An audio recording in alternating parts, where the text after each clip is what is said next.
Muy buenos días a todos los seguidores de nuestro canal YouTube, a todas aquellas personas que nos dejan entrar a sus casas con informaciones, con consejos, con asesorías. Desde la consultora jurídica Braña y Asociados, que siempre estamos junto a usted, hoy con un tema que yo diría que es uno de los más comentados, googleados por la comunidad cubana, los residentes en Cuba y los que viven en el exterior. Y tiene que ver la ley de la memoria democrática. Vamos a hablar de la ley de la memoria democrática en la consultora jurídica Braña y Asociados. Y con este programa damos por comienzo todas las asesorías y los patrocinios desde la consultora jurídica Braña y Asociados para estos procesos. Queremos comentarles de la manera más directa, de la manera más fácil, porque si realmente queremos hacer un programa, si realmente queremos a través de nuestro canal YouTube orientar, guiar y asesorar, tenemos que hacerlo muy sencillo, muy sencillo. Y vamos a hablar en nuestros programas de los 4 supuestos en los cuales usted puede acceder a la nacionalidad española. La nacionalidad española es, yo creo que hoy, uno de los mayores aspiraciones que tienen los ciudadanos cubanos, tanto dentro de la isla como fuera de la isla, por los accesos que le puede dar a viajar al exterior, a no tener que usar visas, por lo que comenzamos este ciclo con los 4 supuestos. Primero, es bueno que ustedes conozcan que no hay una fórmula. Siempre como abogados hemos sido defensores de que en el derecho cada caso es un caso. Incluso cada lugar donde usted presenta o discute un caso, sea de cualquier materia, tiene sus propias características. Y con esto estoy dejando claro que no es lo mismo hacer la solicitud de la ley de la memoria democrática, de mi derecho a hacerme ciudadano español, presentarlo en Cuba, presentarlo en el Ecuador, presentarlo en Chile, presentarlo en Uruguay, o en el país que lo vaya a presentar. Además, es un programa que no es solo para ciudadanos cubanos, porque acceso a la ley de la memoria democrática tienen no solo los ciudadanos cubanos, sino tienen todos los ciudadanos del mundo que se ajustan a esta ley. Y cuando hablamos de que en cada lugar hay una característica fundamental, nos estamos refiriendo justamente no a la esencia de la ley, sino que las autoridades en algunos lugares trazan pautas diferentes a otras para la presentación de los expedientes, para la documentación a presentar en esa discrecionalidad que siempre se va a tener por parte de ellos. Van a pedir un documento más, un documento menos, pero hoy vamos a hablar aquí de la esencia. Voy a comenzar en este programa con el supuesto número 1. ¿Qué nos dice el supuesto número 1? El supuesto número 1 son los nacidos fuera de España de padre o madre, abuelo o abuela que originalmente fuera ciudadano español, los nacidos fuera de España de padre o madre, abuelo o abuela que originalmente hubieran sido españoles y que como consecuencia de haber sufrido exilio por razones políticas, ideológicas o de creencias o de orientación e identidad sexual, hubieran perdido o renunciado a la nacionalidad española. Ese es el supuesto número 1, lo que muchos conocen también como anexo número 1. ¿Qué requisitos tiene la persona que se vaya a ir por este anexo o que vaya a optar por la nacionalidad española a partir de este anexo?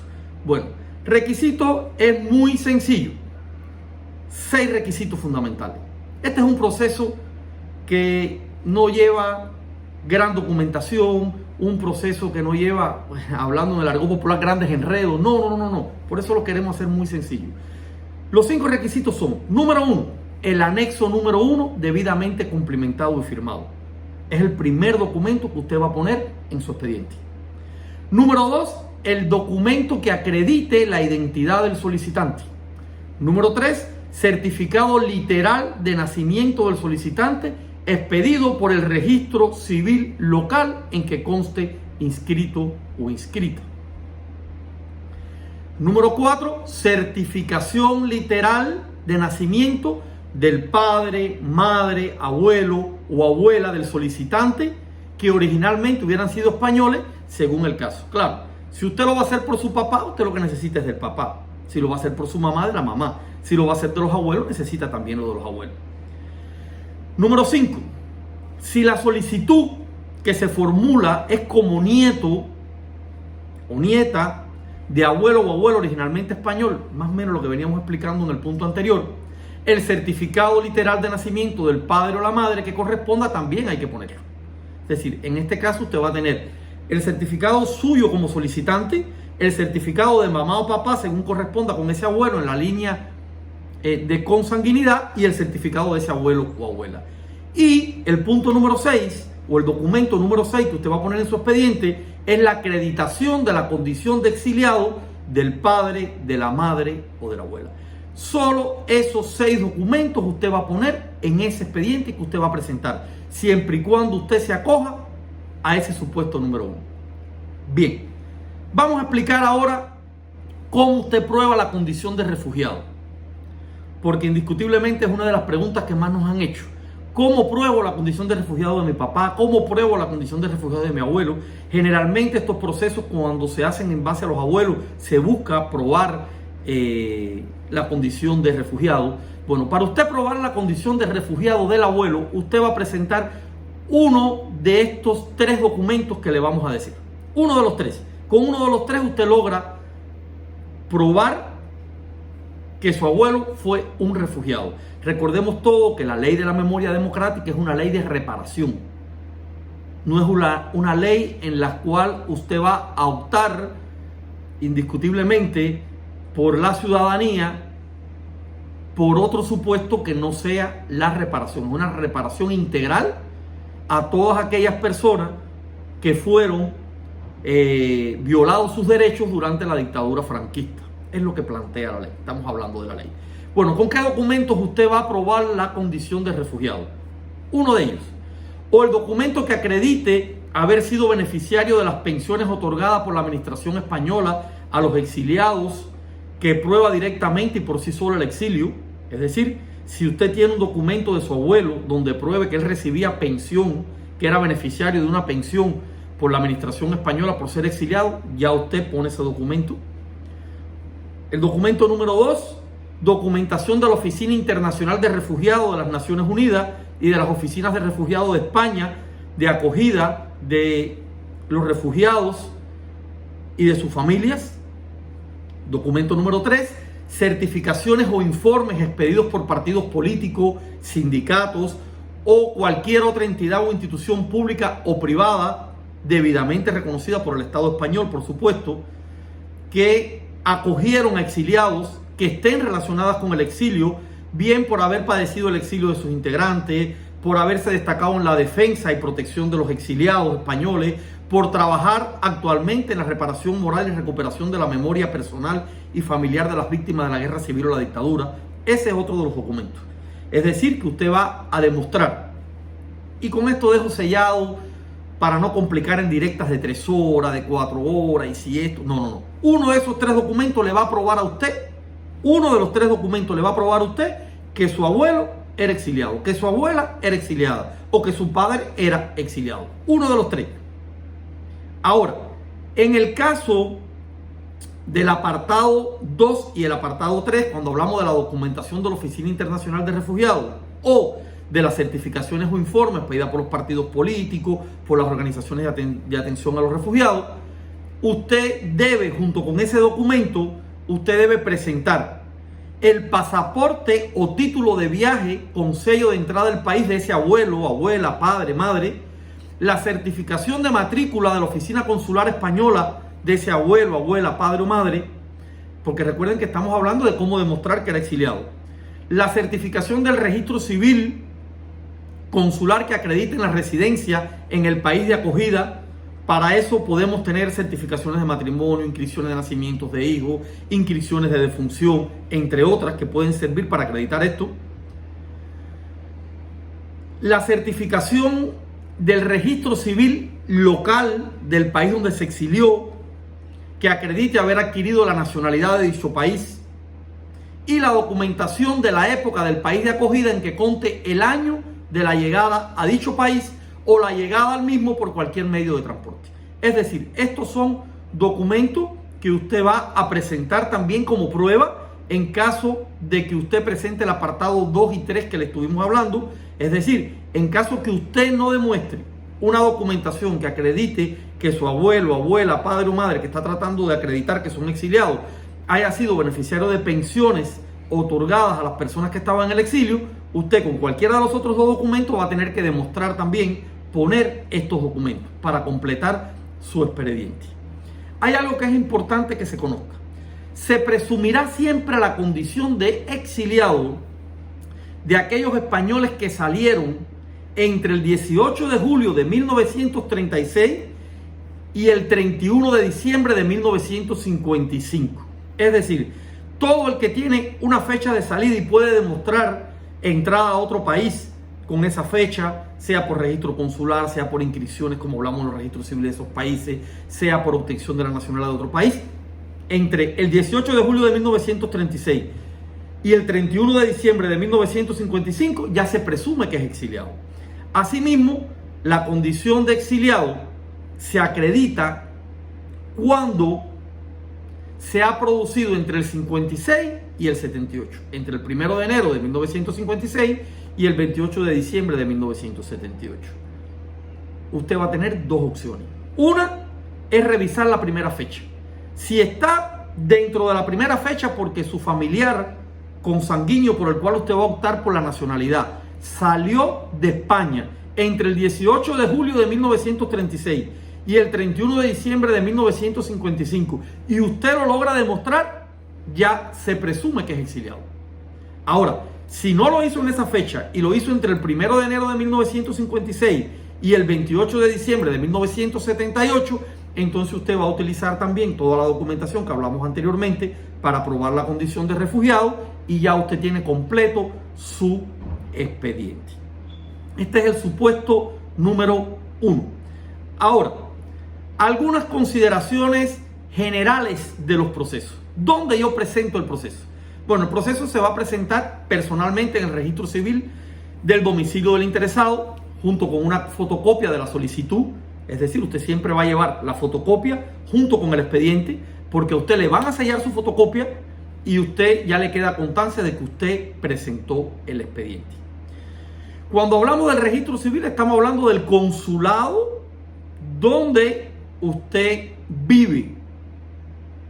Si usted vive en Ecuador, usted lo va a presentar en el consulado de Quito o en el consulado de Guayaquil. Si usted vive en Chile, lo va a presentar en los consulados de España. Si usted vive en Uruguay, lo va a presentar en los consulados de España. Ahí estamos hablando. O si ya usted vive en España, usted tiene que hacer el trámite en el registro civil correspondiente, el lugar donde usted vive. Ahí es el donde vamos a presentar. ¿Qué tiempo? Un plazo de 2 años, a partir del 21 de octubre del 2022. Pero recuerdo que en programas anteriores hablamos que había una posibilidad de una prórroga de tiempo después del 21 de octubre del 2022. Contados 2 años, había una posibilidad de prórroga de tiempo, pero eso todavía es muy temprano para hablar de esto. Es decir, que tenemos que ubicarnos en que es un plazo de 2 años a partir del 21 de octubre del 2022. ¿Qué pasa si falta documentación? Y estamos en este momento hablando de cosas generales. Bueno, si faltara documentación, cuando yo presente el expediente y me reciben ese expediente faltando documentación, hay 30 días naturales, no hábiles, 30 días naturales para presentar la documentación que me requirieron porque faltaba. ¿Cuáles formas tengo de realizar el trámite? Tengo 2 formas de realizar el trámite. La primera, usted puede realizar el trámite a través del servicio de mensajería. Es decir, usted puede preparar su expediente con todo lo que hemos explicado aquí, enviarlo a través del servicio de mensajería, no necesita cita previa y esa es una de las maneras. La segunda manera es a través de una cita que usted va a sacar en el sistema. En este caso vamos a hablar del Ecuador ahora. Usted entra a la página del consulado de Ecuador y saca su cita previa. Esa cita en el tiempo tiene que ver con los aforos, tiene que ver con la disponibilidad que tengan, la disposición de atender cada caso, por lo que le están dando también la opción de sin cita previa mediante mensajería. ¿Qué va a pasar si me niegan? Bueno, si me niegan, Si el encargado del registro civil denegara, cuando estamos hablando de encargado del registro civil, estamos hablando del consulado, me negara la opción de la nacionalidad española por no cumplir alguno de estos requisitos de ley, indiscutiblemente se le notifica al interesado, al que empezó el proceso, y este interesado puede interponer un recurso ante la Dirección General de Seguridad Jurídica y Fe del Ministerio de Justicia. Es lo que muchos llaman recurso de reposición, recurso de apelación, recurso de revisión, en dependencia el término de acuerdo al país, a lo que se quiera usar. Estoy tratando de usar un lenguaje bastante coloquial para poder entenderlo. Ahora, hay algo que es importante que todos conozcan. Los consulados de España, no solo el consulado en el Ecuador, sino los consulados de España solicitan que toda documentación que va a ser entregada, partidas de nacimiento, partidas de defunción o certificaciones de matrimonio, tienen que estar legalizadas por el MINREC, en el caso de Cuba, que no es signataria del Convenio de La Haya, y apostilladas por el consulado de España en el país que emite este documento. Tienen que estar apostilladas. De lo contrario, recuerden ustedes que el documento no es válido. Ahora, queremos darles también a ustedes una idea de dónde puedo solicitar la certificación registral española. Mi certificación. Bueno, usted tiene dos vías también. Las certificaciones registrales españolas usted lo puede hacer por la vía telemática a través del portal web del Ministerio de Justicia, donde se va abriendo una ventana y le va permitiendo avanzar, y usted tiene que especificar que es para ejercer, para efectos del ejercicio de su derecho por la opción ante la ley de la memoria democrática. Esa es una opción. Y un modelo normalizado de solicitud literal de nacimiento, que es el famoso anexo 6, que usted también puede solicitarlo de manera presencial. Ahora, en los casos, y esto es muy importante, ustedes saben que la migración española ha sido muy grande, y en América indiscutiblemente no hay un rincón de la América del Sur, de la América Latina, donde no haya estado presente España. Entonces, es muy importante que ustedes conozcan que en los casos donde no exista la inscripción de nacimiento de los padres o de los abuelos, no existe esa inscripción de nacimiento, el interesado podrá aportar la partida de bautismo del archivo parroquial o diocesano. Recuerden ustedes que si importante era inscribir una persona en el registro civil, era mucho más importante bautizar, ¿verdad? Y por tanto le van a aceptar a usted la partida de bautismo. Eso usted lo entrega junto con el certificado negativo de inscripción de nacimiento emitido por el registro civil correspondiente, que es un certificado que dice que no está registrado allí. Por lo tanto, va acompañado de esa fe de bautismo, va acompañado de esa partida de bautismo, como le querramos llamar, y así usted puede presentar su expediente. En casos muy específicos se permite promover el expediente de inscripción de nacimiento fuera del plazo previsto en la legislación registral. Ya esto tiene que ver mucho más cómo se sacan los registros, las certificaciones en los registros españoles. También me parece que es importante que usted conozca que si usted va a hacer el proceso en un consulado donde ya su ascendente por el cual usted va a optar a la ley de la memoria democrática ya se hizo ciudadano español, indiscutiblemente usted no tiene que presentar la certificación porque está registrado ahí. Se obvia ese documento, la certificación de nacimiento, porque ya está registrado. Si usted lo va a hacer en un consulado donde no está registrado, tiene indiscutiblemente que presentarlo. Esto va a servir de mucho para Cuba, justamente porque hay muchos que han optado, se han hecho ciudadanos españoles en Cuba, entonces ya están registrados, no necesitan presentar esa documentación. El otro elemento que ponemos también en consideración de ustedes es que en el caso del Ecuador muy específico, si usted va a presentar expediente en Guayaquil, usted tiene las dos opciones que hablamos: mensajería o cita. Si usted va a presentar su expediente en Quito, el Consulado General de España en Quito ha habilitado un horario y una ventanilla para, sin cita previa, usted entregar su solicitud. Esto es, lunes, miércoles y viernes de 8 a 10 de la mañana.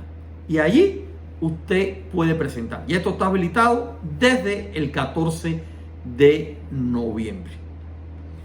Insisto en algo. También, después que usted ingresa su documentación, el consulado no va a facilitar ninguna información sobre el estado del trámite.